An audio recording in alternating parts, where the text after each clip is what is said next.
Sejam bem-vindos para mais um vídeo e para iniciar esta nova rúbrica de Conversas à Direita.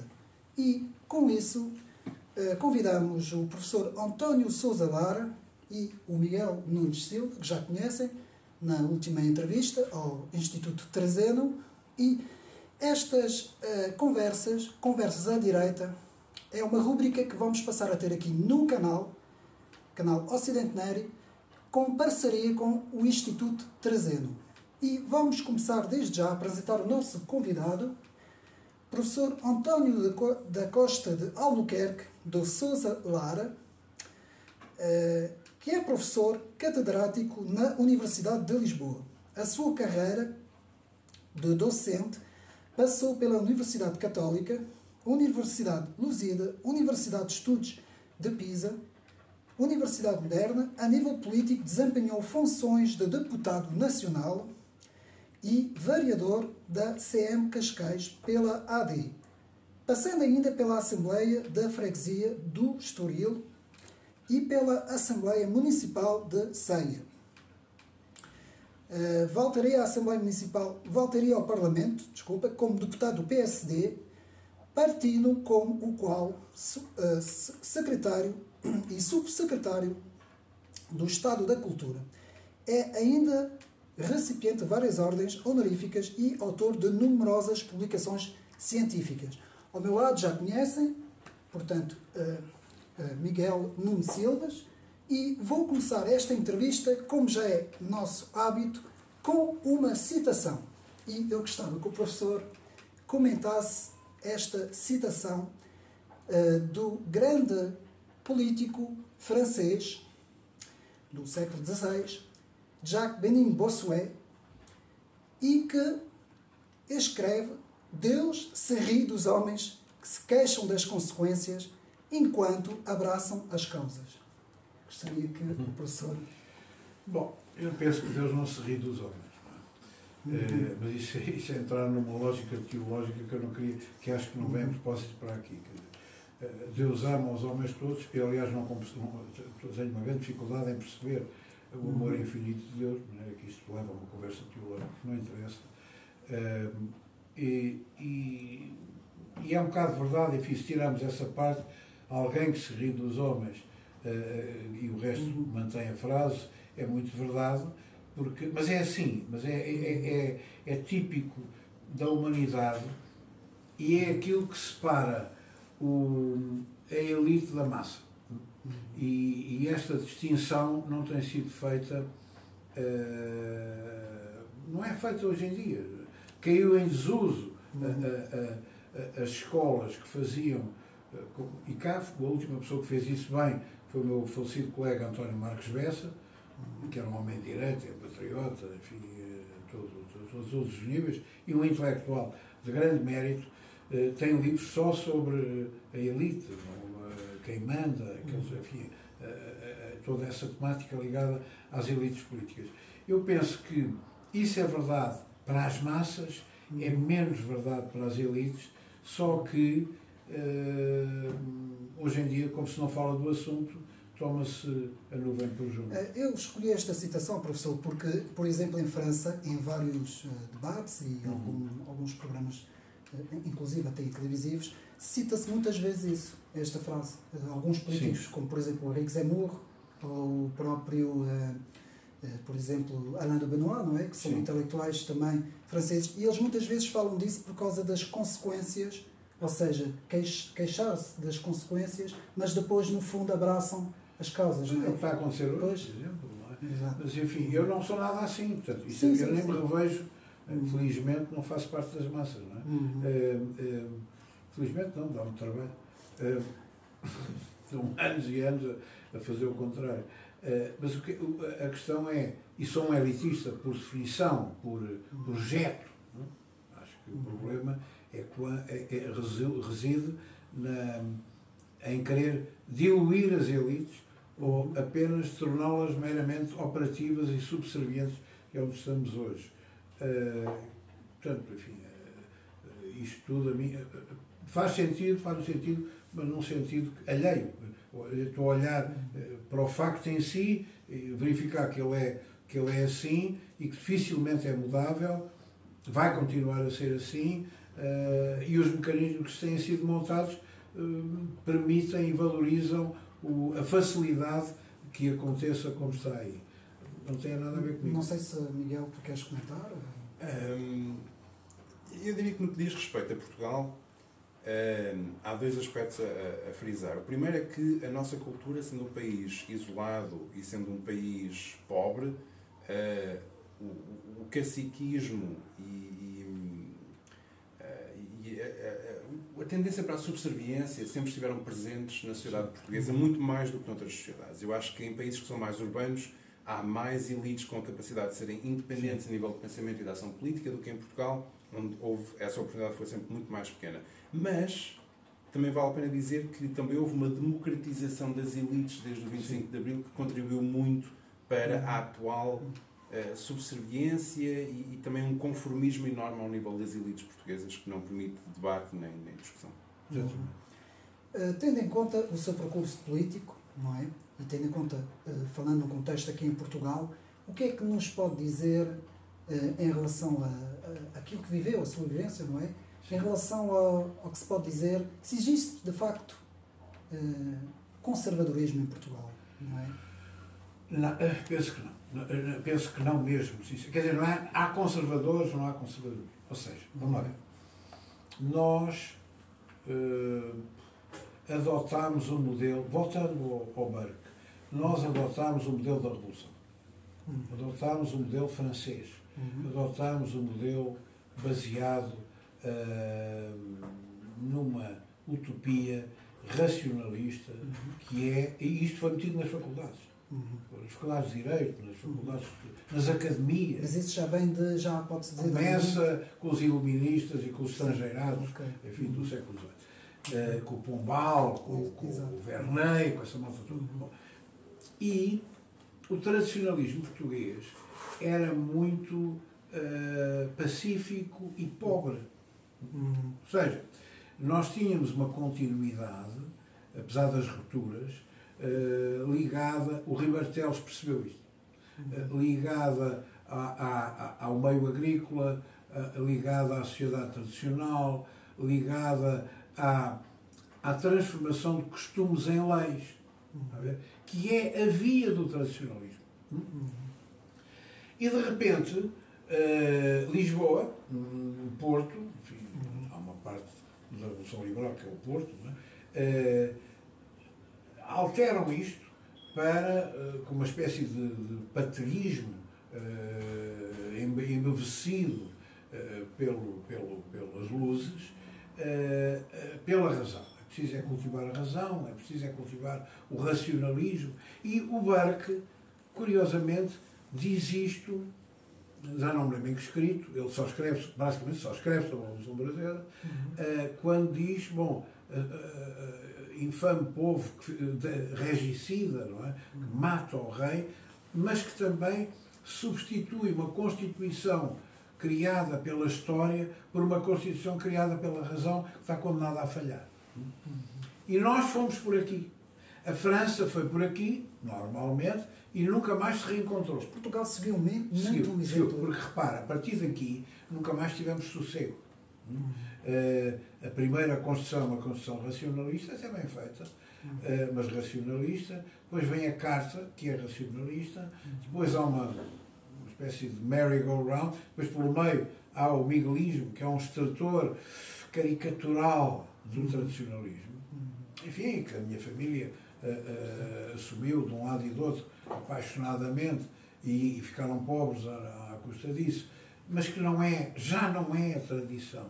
É uma espécie de caricatura. Parece os filmes do Vasco Santana em relação à tradição. Está a ver? É uma caricatura, não é uma tradição pacífica. Não é uma tradição. Diria o mesmo do carlismo, que também já era caricatural. Já tinha uma parte caricatural. Os ingleses, vamos lá ver, deixe-me elaborar sobre isto, que eu nunca consegui elaborar bem. O que é o tradicionalismo inglês? E o que é o conservadorismo que temos em Portugal? O conservadorismo que temos em Portugal é, para mim, um vomitório. Porquê? Objeto. Porque é um deslizar devagarinho gradualística e controladamente para a asneira. Eu não tenho metas absolutas, eu não tenho valores inegociáveis, o que não quero é que isto se rompa depressa. Porque isto é o PSD. O PSD falava de gradualismo, falava de step by step, mas sem um limite à vista. Está a ver? Enquanto a tradição inglesa é uma manutenção. Curiosamente, eles têm isto, eu descodifiquei isto lá e disse-lhes e eles não gostaram. É uma manutenção intransigente da forma e uma autorização de que o conteúdo, desde que não colida com a forma, possa evoluir por baixo da ponte. Ou seja, e portanto, aquilo que é quase que cenário para nós, aquilo que é encenação teatral para nós, que é aqueles procedimentos da coroação, do enterro do rei, não sei o quê, para eles não é adjetivo, é substantivo. E por isso é que o conservadorismo inglês, que é um tradicionalismo, se identifica... A tradição nasce com ele, não é? Claro, claro. Se identifica tanto com a maçonaria deles. Porque a maçonaria deles é isto. Sim. É o ritual não se mexe, no ritual nunca se toca, e depois dentro disto há uma tolerância. A Letters on Toleration do Locke têm que ser entendidas num contexto de uma gaiola de tradição que não é negociável. Não sei se Miguel queres... É o meu ponto de vista sobre a diferença. Coisa, ou...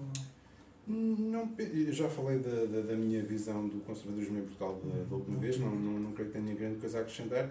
Eu estava, com as palavras do professor, lembrei-me que, no fundo, o sistema americano é muito semelhante. Porque, no fundo, a forma continua, apesar do facto de que, com, nomeadamente, Lincoln, tenha havido uma revolução monumental na tradição dos Estados Unidos, que nunca ninguém assumiu. Quer dizer, eles assumem Lincoln como um grande presidente, mas não como um grande revolucionário, que foi o que ele foi.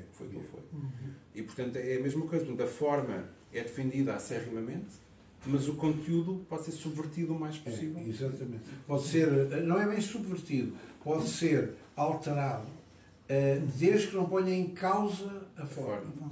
E, portanto, aquilo que segura a continuidade é a forma.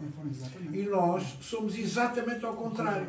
A primeira coisa que se fez a seguir ao 25 de Abril foi mudar o nome à ponte, que ficou igual. Sim. Nós somos muito... A ponte tem que ficar igual. Mas o nome tem que mudar. Mudar as coisas. Eu nunca mais me esqueço. Isto não aconteceu com a ponte só. Por exemplo, SLAT, Serviço de Luta Antituberculose, que se chamava antes ANTT. Não sei o quê, Nacional do Tratamento da Tuberculose. O que é que mudou na instituição em si? Nada. A instituição manteve-se, mas muda a etiqueta. Isto é Portugal. É um país que para inglês ver.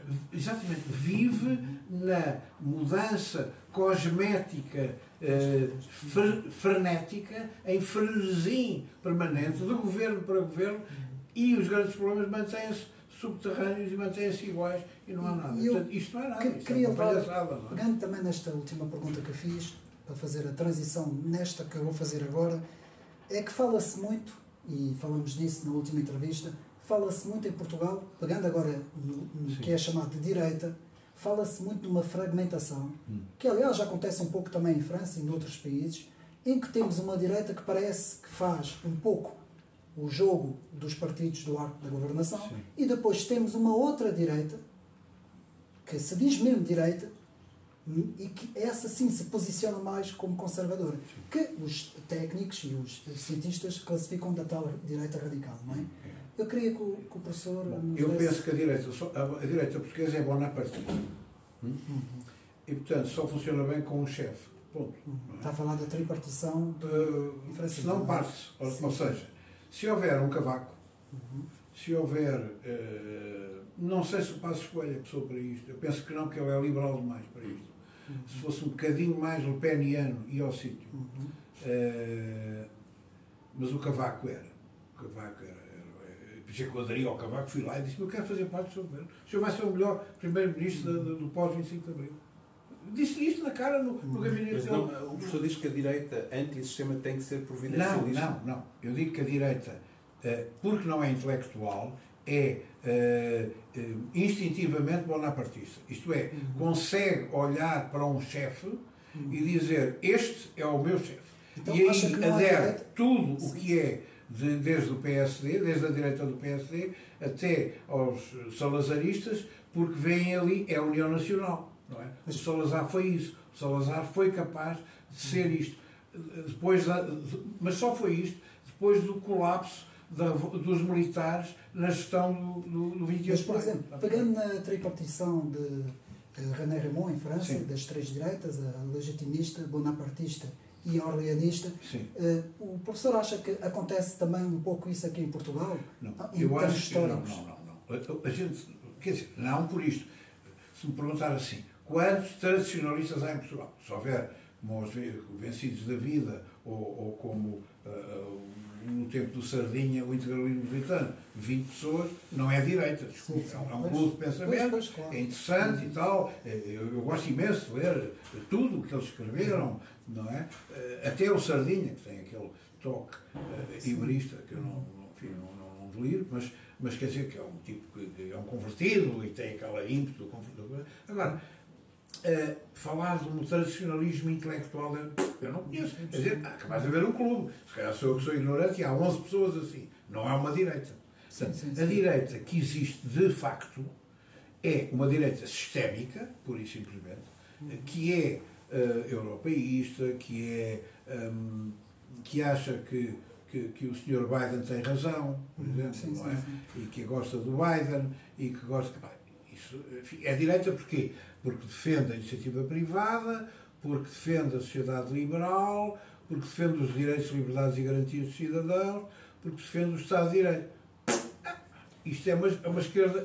Qual é a diferença entre isto e uma esquerda civilizada? Não há. Não há. Ponto. E isto é muito bom para uma velocidade de cruzeiro. Quando há dinheiro, quando há pão, ninguém ralha e todos têm a razão. Numa velocidade de cruzeiro, não há, como dizia o Maquiavel, numa velocidade de cruzeiro pode haver uma república. Ele tem razão. Porquê é que ele escolhe um príncipe? É porque quando há guerra, quando há reconquista, quando há unificação, precisamos de um César Borgia. Eu queria perguntar... César Borgia. E o César Borgia, cá está. É bonapartista. Eu queria perguntar ao Miguel, desenvolvemos um bocadinho isso na última entrevista. Qual é o porquê de, em Portugal, e tu frisaste um pouco, da dificuldade de haver think tanks em Portugal conservadores? Agora, no momento político atual, como também no passado.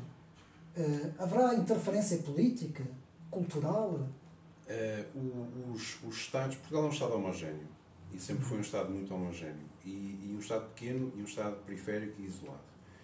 E num Estado onde tudo é centralizado e homogéneo, a vantagem é que há uma grande coesão social nacional, que, por exemplo, países multiculturais não têm. Nós temos essa vantagem. Portanto, quando há um desígnio nacional, as pessoas seguem de imediato e adapta-se tudo ao desígnio nacional. A desvantagem é que quem quer sobreviver às margens do sistema não sobrevive. E, portanto, se o sistema for, por regra, anticonservador, antidireita, antitradicionalista, não há financiamento para os tradicionalistas e conservadores.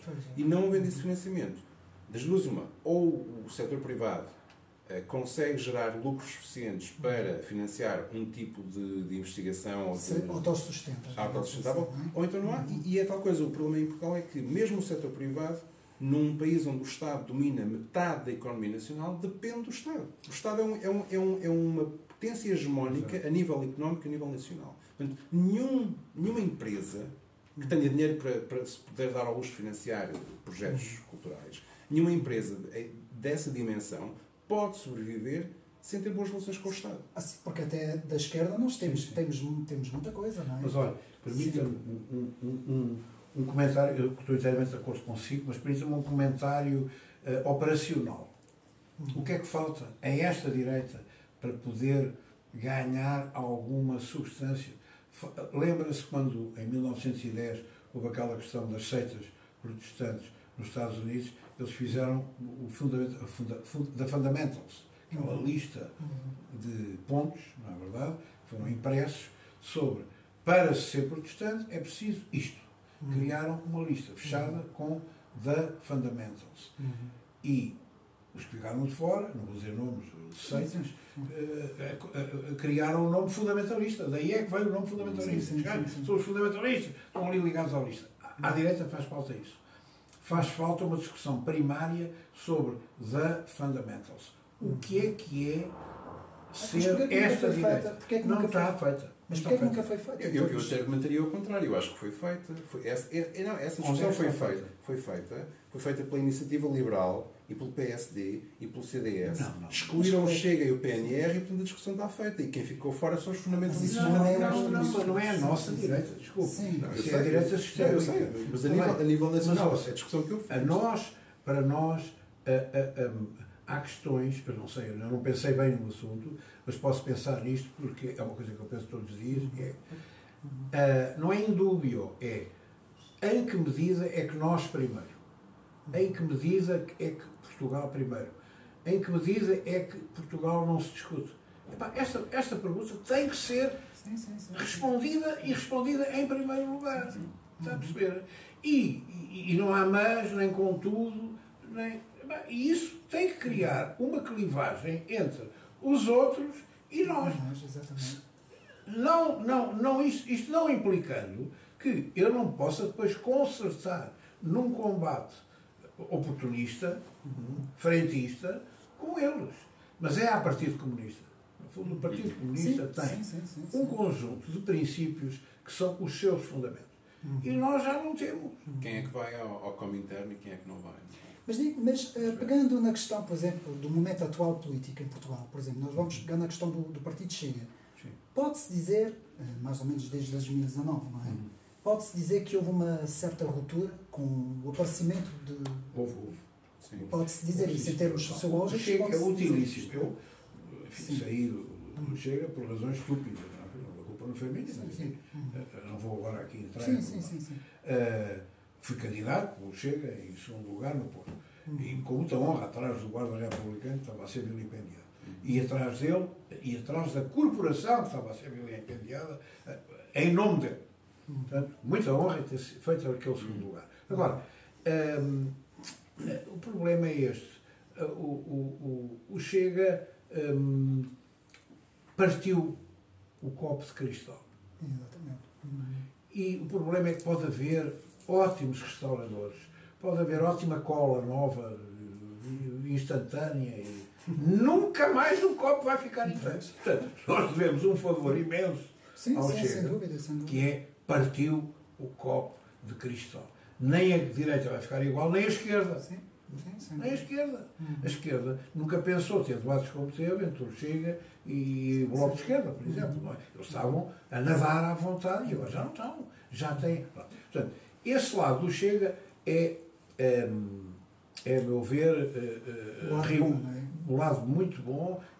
Agora, portanto, eu não tenho dúvida nenhuma que vou para a rua se o Chega fosse abolido ou se houvesse uma norma. Mas, eu ia para a rua e não sou do Chega, nem quero ser. Mas pode acontecer o fenómeno que se deu em França, por exemplo, quando apareceu o Jean-Marie Le Pen, numa altura, que criou uma certa direita mais nacionalista, mais legitimista, e depois isso acabou por fazer o jogo. E é o que está, eu penso que vai acontecer. E vai acontecer pela sedução do poder. Quer dizer, não sei se é o Montenegro, se é quem é, mas é indiferente.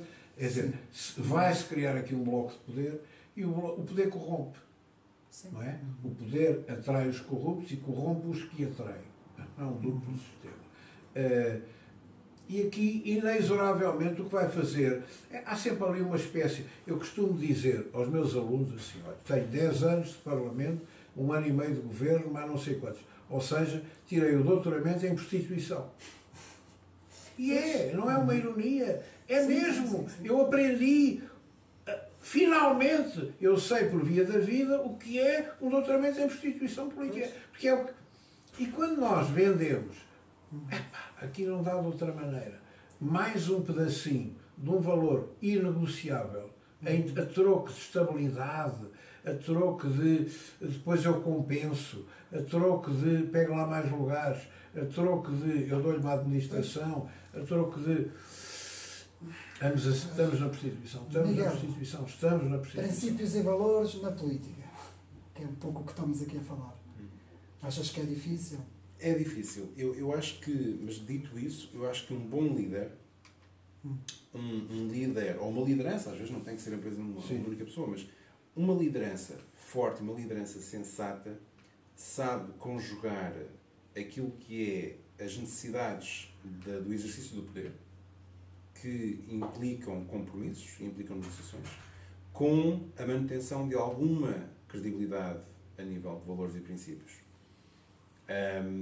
Na minha ótica, isso é inevitável em política que haja compromissos e que haja negociação, mas é essencial manter-se alguma credibilidade, porque senão acontece aquilo que aconteceu ao PSD e ao CDS, que é perderem toda a credibilidade.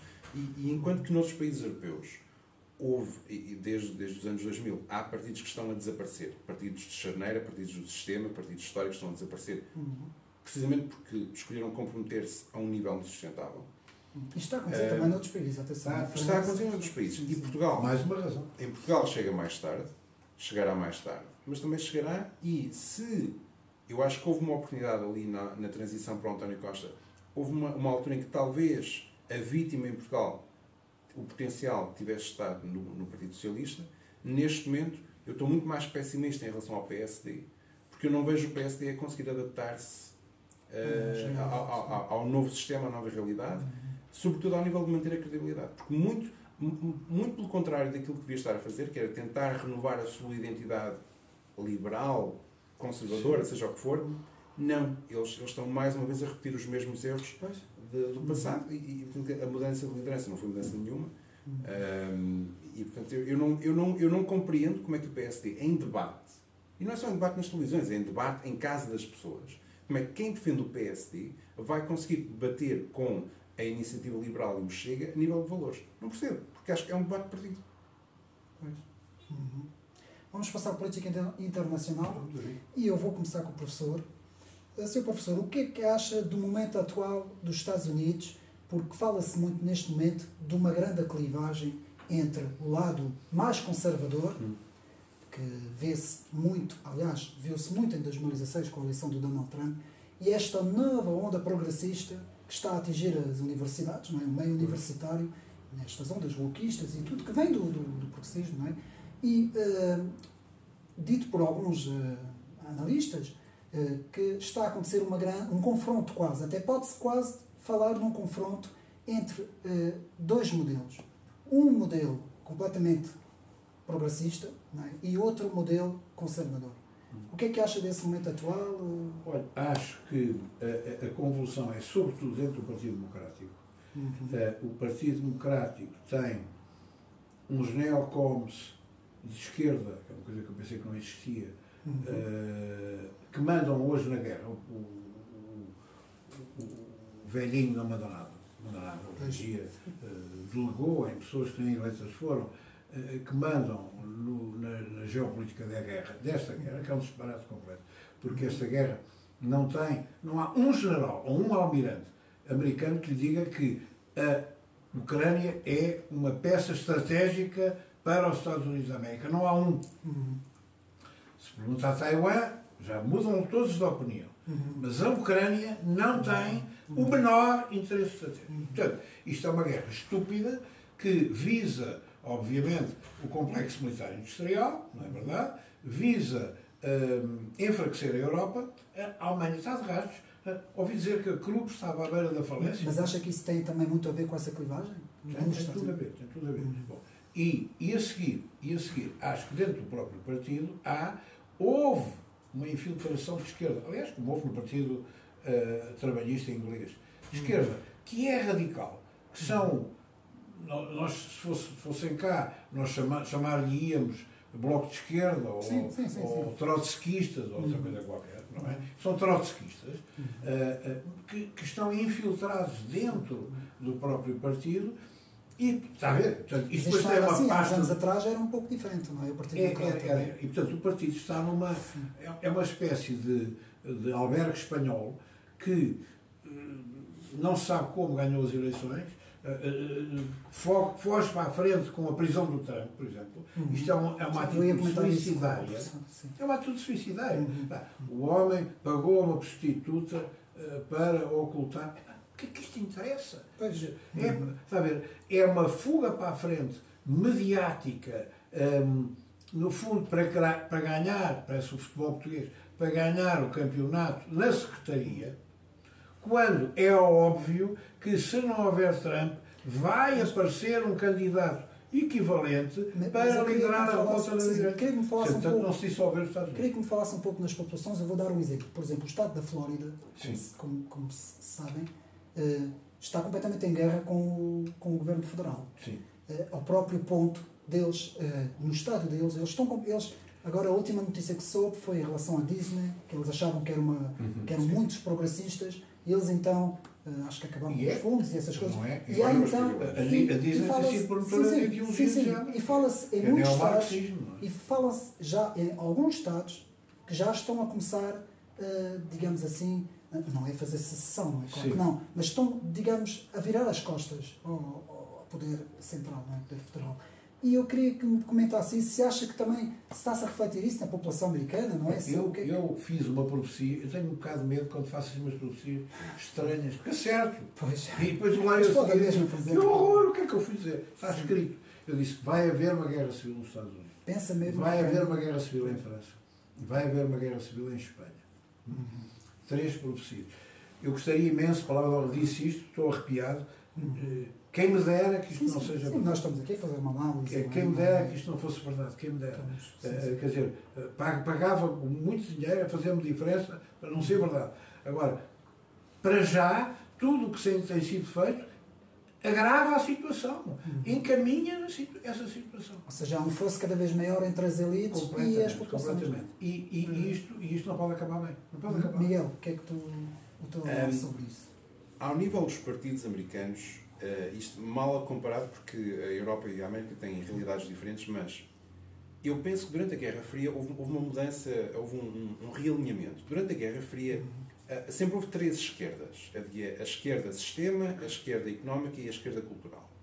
E durante a Guerra Fria a esquerda sistema e a esquerda económica estavam de mãos dadas, porque ambas viam, portanto, a esquerda sistema precisava da credibilidade ideológica da esquerda económica, que fazia reivindicações ao nível económico, os sindicatos, o discurso anti-empresas e anticapitalista, mas, por outro lado, a esquerda económica, digamos os marxistas, também precisavam da esquerda sistema para nunca saírem completamente do poder. Isto mudou depois da queda da União Soviética, porque, pelo menos pro forma, oficialmente, nenhum partido de esquerda conseguiu continuar a defender as políticas económicas da esquerda pós queda do Muro de Berlim e queda da União Soviética. Então, houve uma mudança nessa altura. Houve uma mudança de paradigma, em todo lado, na Europa e na América. Em todo lado. E, neste momento, aquilo que nós temos é a direita do sistema, de mãos dadas, não com a direita económica, com a esquerda económica, mas com a esquerda cultural. Portanto, a esquerda do sistema, de mãos dadas com a esquerda cultural. Portanto, os políticos profissionais, com necessidade de credibilidade ideológica e filosófica, deram as mãos aos trotskistas. E alienaram a esquerda económica. Alienaram a esquerda económica. Ao nível do Partido Republicano, eu não acho que o Partido Republicano tenha feito uma redescoberta do tradicionalismo ou do conservadorismo. Muito pelo contrário, Trump não é de todo um símbolo conservador. Mas os analistas dizem, desculpa estar a interromper, os analistas dizem que, por exemplo, tanto no Partido Democrata como no Partido Republicano, os dois partidos estão-se a extremar em direções opostas. Não ou seja, não é verdade. Tenho ouvido bastantes analistas a falarem sobre isso. Não, é absolutamente verdade. Trump é igual a Bill Clinton circa 1992. É um discurso que é a favor das fronteiras, a favor do controle da imigração, contra compromissos militares pelo mundo fora irracionais. Contra a guerra. Trump não é um símbolo da direita religiosa. Trump não é um símbolo sequer... Vendeu-se à moral majority e não tem voto. Mas pode-se dizer que o Partido Republicano não se está a extremar? Pelo contrário, o Partido Republicano resvalou completamente para os temas da esquerda. O Partido Republicano foi o partido que perdeu a guerra cultural. Com os hippies. O Partido Republicano, a liderança do Partido Republicano está completamente comprada pelo complexo militar industrial. Sim. O Partido Republicano não é tradicionalista. O Pat Buchanan perdeu as eleições dentro do Mas Partido o Trump, Republicano. não, o Trump entra um bocadinho contra esses O Trump interesses. é rico. Sim, E como sim. rico é bom gestor, tem que ser, senão fica rico muito tempo, não é? E portanto é um gajo que venda bem, se for preciso. Trump luta contra o sistema, mas o sistema resvalou para a esquerda. Isso não faz Trump conservador, isso faz Trump racional, moderado, não é particularmente filosófico. Quer dizer, Um bom gestor que até tem graça a falar, porque como tem as costas esquerdas cheias de dinheiro, daí diz que bacuradas e está à vontade. a grande clivagem que existe agora nas primárias republicanas é entre Trump, que significa um retorno ao passado, mas era um passado que era menos progressista, era mais conservador, sim, e a direita do sistema, que se vendeu ao sistema, que se vendeu à Ou seja, Completamente, um pouco a imagem de Portugal, não é? Se formos a ver, não é? Eu não queria dizer Mal- tanto, mal mas é assim. comparado. Não é? E Mas a gente- então, vindo para a Europa, em questão da União Europeia, o que é que o professor pensa destas últimas políticas? Se estão a radicalizar-se Eu também? penso que isto é uma insânia. O que estão a fazer com a Alemanha é uma insânia. Porque o problema é este. Portugal dá 2 tanques, isto é um país de preta, é indiferente, não é? Agora, a Alemanha está sem energia barata e tem a CRU para falir. Bom, isto não é boa notícia. Está a ver? O Crédito Suíço já estava mal. Pois estava. Mas a UBS comprar aquilo e obter da própria federação, um país forreta e ligado e sabe o que é o dinheiro público, porque tem uma democracia direta, a largar bilhões. Por uma primeira fase foram 50 e tal bilhões e agora uma garantia de mais 100. Mas isto é uma insânia. Isto é um princípio, não é? Houve um tipo, eu perguntei a um americano outro dia, e disse, ouça lá, o que é que você acha que é isto que está a passar na NATO? E o gajo disse assim, it's the best show in Titanic. É o melhor show que está a acontecer no Titanic. O barco está a ir ao fundo, mas temos aqui no primeiro andar um espetáculo fora de Mas série. parece que há uma radicalização, Isso é não é? Quanto mais se critica, eles dizem mais Europa, não é? Quanto mais há, parece mais que Europa, mais querem fazer mais Europa. porrada na Ucrânia, mais incêndio na Ucrânia. O problema é este. Mas eu não queria que o professor falasse já da Ucrânia, que isso é a pergunta mas mais é uma insânia, mesmo o esvaziar de reservas estratégicas a nível das munições que está a acontecer nos Estados Unidos e cá, é uma loucura, é uma loucura, e as uma políticas insânia. energéticas também... Bom, ainda por cima, o Nord Stream, aquela sabotagem, que se sabe que o tal senhor que não é o russo, a gente sabe quem são, não é? E, portanto, isso indignou e encurralou o Scholz de uma maneira que ele não tem grande... O Scholz hoje em dia está a perder credibilidade internamente, não é? Não que ele tivesse começado com muito. Não tem nenhuma. Mas o problema é que a malta, com aquele síndrome do nazismo, chega à FDP e aquilo, como é que é? Für Deutschland, o partido da Zona. Sim. Já estou a ver. AfD. Sim. FDP é outra coisa. Bom, o que é facto é que chega à hora da verdade e aquilo funciona apenas como partido de protesto, não é? E não como uma alternativa. E em relação, Miguel, eu queria-te fazer essa pergunta primeiro e depois o professor também irá comentar. Esta questão em França de reformas, não é? O que se está a passar, já se sabe que praticamente é certo, não é? Com o artigo 49.3, sabe-se também que isto são diretrizes da União Europeia. E sabe-se isso porquê? Porque os espanhóis já o disseram, eles próprios, quando foi com eles, os próprios alemães também o dizem. Os únicos que não querem dizer parece que é Emmanuel Macron, que continua a dizer que é uma reforma própria dele. E eu queria que vocês comentassem, isto pode fazer implodir, de certa forma, o futuro da União Europeia, Miguel?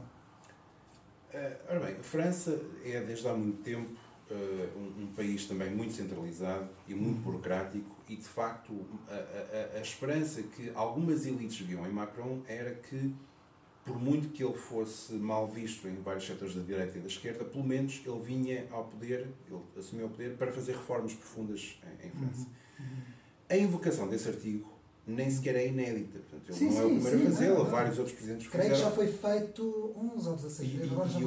E é verdade que a França tem um problema de sustentabilidade do modelo social, da segurança social que tem, e, portanto, esse tipo de reformas, que não são reformas, são cortes. Não são cortes, são inevitáveis. Por muito que eu queira criticar Macron, aquilo que ele está a fazer não é necessariamente negativo. Agora, aquilo que é pior no meio desta história toda é que ele escolhe tomar uma ação que é bastante pesada, bastante autoritária, em que ele vai despender demasiado capital político, numa altura em que ele não tem capital político. Ele não é um presidente carismático, ele não tem uma maioria absoluta na Assembleia. Por exemplo, vamos lá, para ser franco, ele não tem o capital político para fazer aquilo que ele está a fazer agora. Portanto, isto vai resultar, e há quem até sugira que isto é uma manobra do próprio Macron para dizer: eu tentei, saio em protesto com o Dr. Costa, não é? Aventura. E depois, um dia mais tarde, voltará como o Dom Sebastião. O que é que o professor pensa sobre o que Sim, está a passar? Eu concordo muito com isto, mas o problema é este, vamos ver. Há aqui um fenómeno demográfico, não é? Há um envelhecimento da Europa, não é? Sim. E há, portanto, uma insustentabilidade do sistema holístico de previdência social que foi montado pelo Estado Social depois da guerra. Não há nada a fazer. Quer dizer, portanto, ou se arranjam novas formas de financiamento, ou se vai para o modelo suíço, por exemplo, é mesmo importável, não é? É uma transição para o modelo suíço. Não há reformas superiores a 1.200 euros. Portanto, desconta até aqui e depois não sei o quê. Não há impostos superiores a 25% ou 26%. E você diz, passa seguros de vida e tal. Isto cá pega? Não. Não, porque a malta gasta tudo em viagens, em compras, e depois não faz seguro nenhum e acaba por haver uma espécie de indigência, subsídio ao dependente. E, portanto, como é que sai deste túnel? Eu penso que não sai. A não ser com cataclismo. Quer dizer, pode sair com cataclismo. E por isso é que eu acho que há uma parte da teoria da conspiração que não é mentira, que o Fórum Mundial, é aliás bastante claro, o Fórum Económico Mundial, que fala num excesso de comedores inúteis.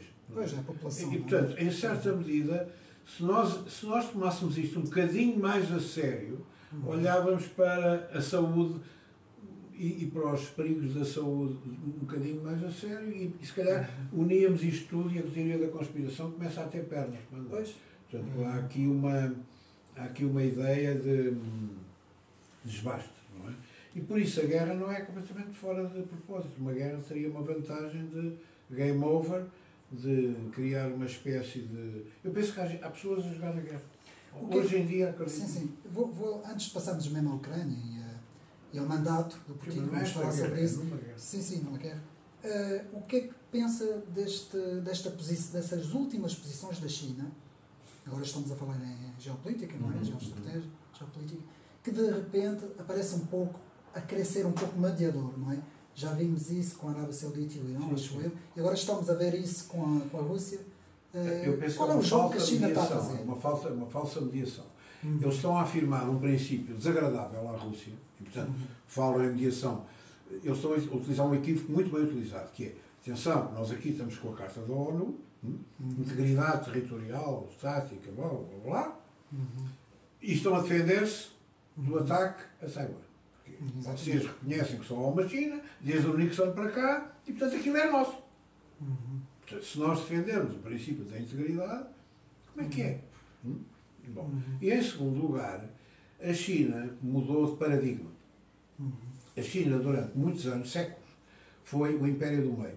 E aquilo que é a filosofia chinesa é uma espécie de racismo nazi. Ou seja, há uma cultura superior na China e depois, à medida que se caminha para as periferias, uma degradação cultural que tem a ver com a própria civilização circundante. Portanto, nós temos é que defender o âmago, que é o império do meio.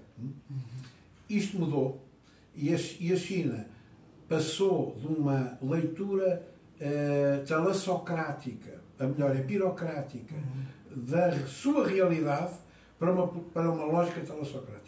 Desatou a comprar os portos todos do mundo. Veja, não é só o Pireu, é por todo lado, em África, na América Latina, todo lado, eles têm grandes participações em portos. Compraram o setor primário todo, minas de ouro é tudo deles. Enfim, mineração então é um bocado... passar por cá, que já têm a REN, e atenção, isto são holdings do Partido Comunista. Não é da República Popular da China, são holdings do Partido Comunista. Daí uma maior dificuldade dos Estados Unidos em encarar uma frente. E, portanto, agora chegou o momento de querer uma moeda concorrente ao dólar. E para isso têm que, e isto é a parte inteligente do Putin, subordinar a Rússia. E eu penso que o Putin inteligentemente subordinou o aspecto monetário financeiro ao projeto, ao macro-projeto da moeda com rebatimento em coisas que eles dizem que é dos BRICS, mas não é, que é chinês. E, curiosamente, houve uma espécie de atratividade para fora dos BRICS, a Arábia Saudita, o Irão, que são inimigos. Sim, não é verdade? O México. Não é? Até porque na questão do sistema SWIFT, não sei se soube, quem controlava o sistema SWIFT era a CIA. Não sei se vocês sabem. E eles até tinham, acho que eles conseguiam, graças ao sistema SWIFT, eles tinham acesso a toda uma certa informação. Não é? Só que com as sanções, o que é que aconteceu? Cortaram isso, agora não sabem nada do que se está a passar. Miguel, o que é que tu achas?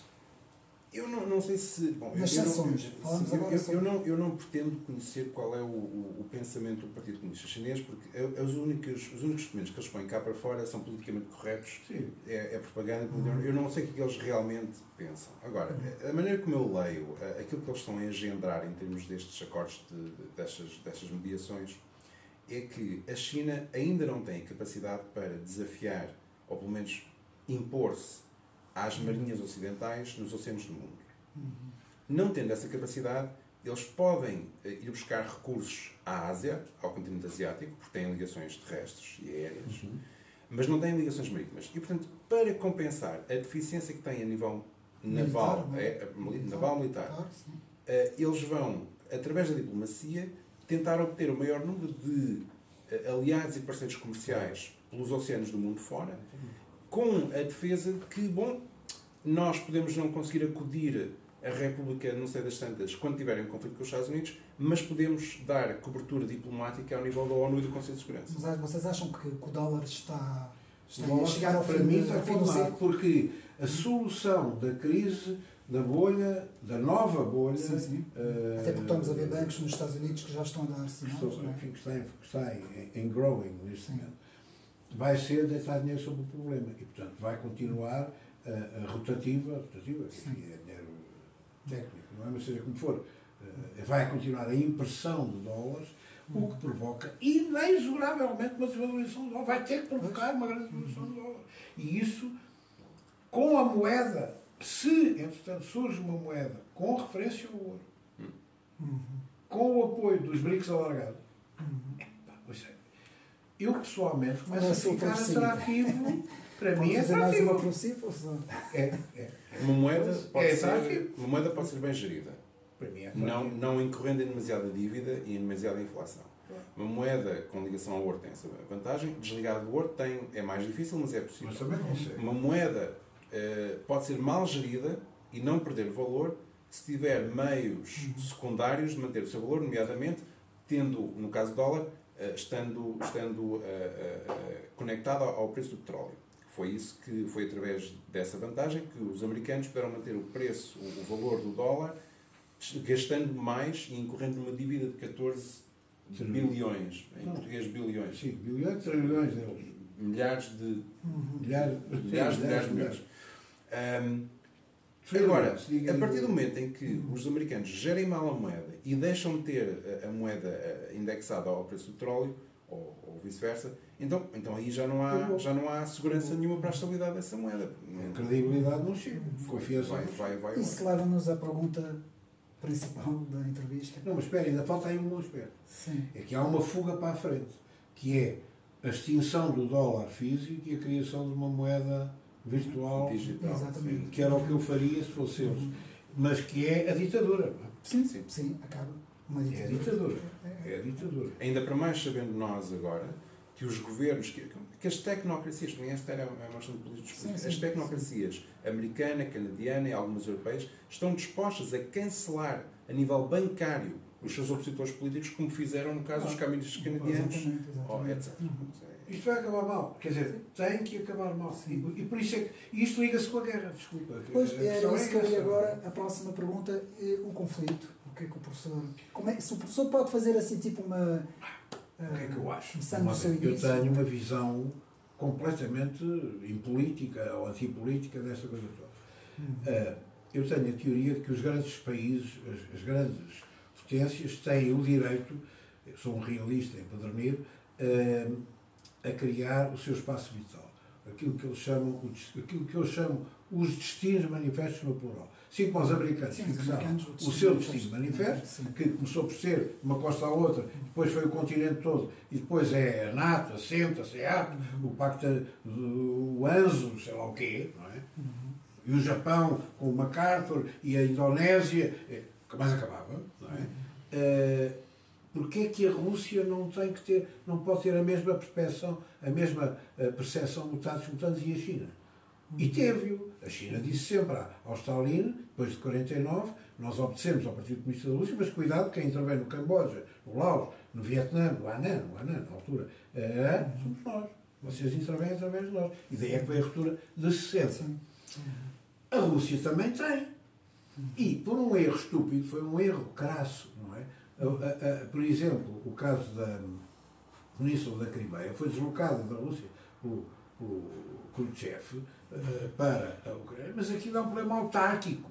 É uma coisa que dizer, a freguesia tal sai da Amadora e vai para Lisboa, sai de Lisboa e vai para a Amadora. Não tinha qualquer consequência. Não é? Teve por causa do processo 89-91. Bom, eu percebo que quando o Sr. James Baker diz we shall not move 1 inch into the former Soviet Union territory with NATO, que ele está a falar a sério.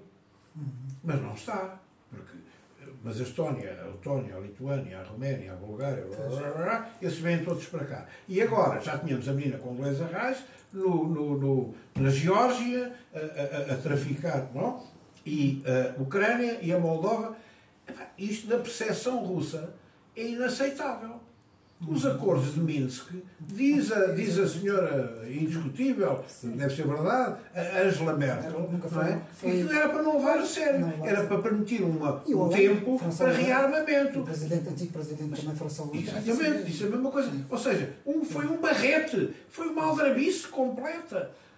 O golpe de Estado contra um presidente eleito na Ucrânia fez desviar aquilo que era um pacto aceitável pela Rússia, que era uma espécie de leasing, enfim, a tempo indeterminado, mas com a soberania garantida da Ucrânia. E isto foi tudo violado intencionalmente com a pressão ocidental. Portanto, isto é uma chachada, é uma vergonha de uma guerra. O Putin está a fazer aquilo que tem que fazer. Agora, esqueça que é português, esqueça que é europeu e ponha-se na pele de um russo, de um tipo. Eu fazia o que o Putin está a fazer. Mas como é que se explica... E digo-lhe uma coisa, o Putin ganha a guerra. Como é que se explica essa euforia ao ponto de irem fazer manifestações com as bandeiras da Ucrânia? Essa euforia que se vê na comunicação social. Aqui em Portugal. No início, agora já não tanto. O problema é que, vamos lá ver, os donos do dinheiro, são sempre os mesmos 100, compraram os mídia. E hoje em dia puseram em ação a propaganda do Goebbels, que é a única que está certa, não é? Portanto, pura e simplesmente isto é a propaganda do Goebbels. Eu fiz isso com a Covid. Peguei nas regras da propaganda do Goebbels e fui analisar o processo de Covid. E aquilo que foi feito, a repetição, a mentira, não sei o que, aquelas técnicas todas. No YouTube não estamos tão à vontade para falar dessas coisas, mas... Estamos no YouTube. Mas pode cortar. Nós estamos monetizados. Queria-te fazer a ti, Miguel, uma pergunta.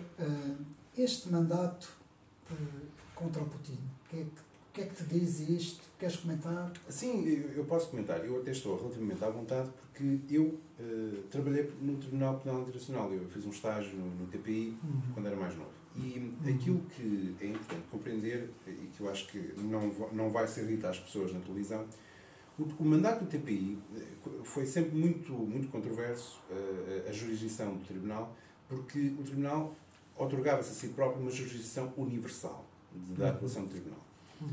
Isto foi sempre muito controverso. Mas a maneira como isto era justificado era: o TPI serve para complementar sistemas jurídicos nacionais deficientes em matéria de legislação humanitária e legislação internacional. Ou seja, o Tribunal Penal Internacional não existe para substituir nenhum tribunal, existe para complementar sistemas jurídicos incipientes. Por exemplo, e durante muitos anos, o TPI foi acusado de ser um tribunal africano porque só se interessava por casos africanos. Mas essa era a função do TPI. Porque há países africanos onde acontecem crimes de guerra, genocídio, limpeza étnica, que não têm sistemas legais nem aparelhos jurídicos profissionais preparados para julgar este tipo de crimes. E aí entrava o TPI. Ora, isto não é o caso da Rússia. A Rússia, desde os anos 90, que fazia parte do Conselho da Europa, podemos nos esquecer da qualidade do sistema jurídico legal russo. Há corrupção, há abusos, poder, tudo bem, mas isso também acontece em países da União Europeia. Agora, a Rússia tem um sistema jurídico perfeitamente capaz de funcionar, perfeitamente financiado, com a adaptação necessária ao direito internacional, e o sistema legal russo respondeu durante décadas a todos os casos que foram invocados ao nível do Conselho da Europa sobre violações de direitos humanos dentro da Rússia. Portanto, não há falta de preparação do sistema jurídico russo para seja o que for. Mas a Rússia nem sequer poderia possivelmente ser visada a nível de direito internacional, porque a Rússia nunca ratificou o Estatuto de Roma, que é o estatuto que rege o TPI, e, portanto, a Rússia não cai na jurisdição do TPI. De modo que este mandato só se pode explicar através da politização do TPI pelos países ocidentais, tal como fizeram com outras organizações. Portanto, várias agências da ONU.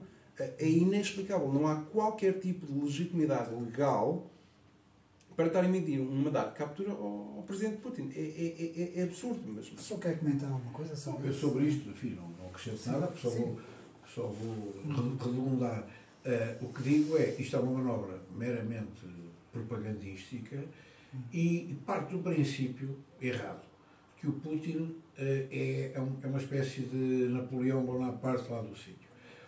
Eu costumo dizer, a Rússia perdeu o marxismo-leninismo, mas não perdeu o sovietismo. Ou seja, a herança soviética mantém-se, não digo intacta, mas muito bem preservada, sobretudo a nível da maneira de funcionar do Estado.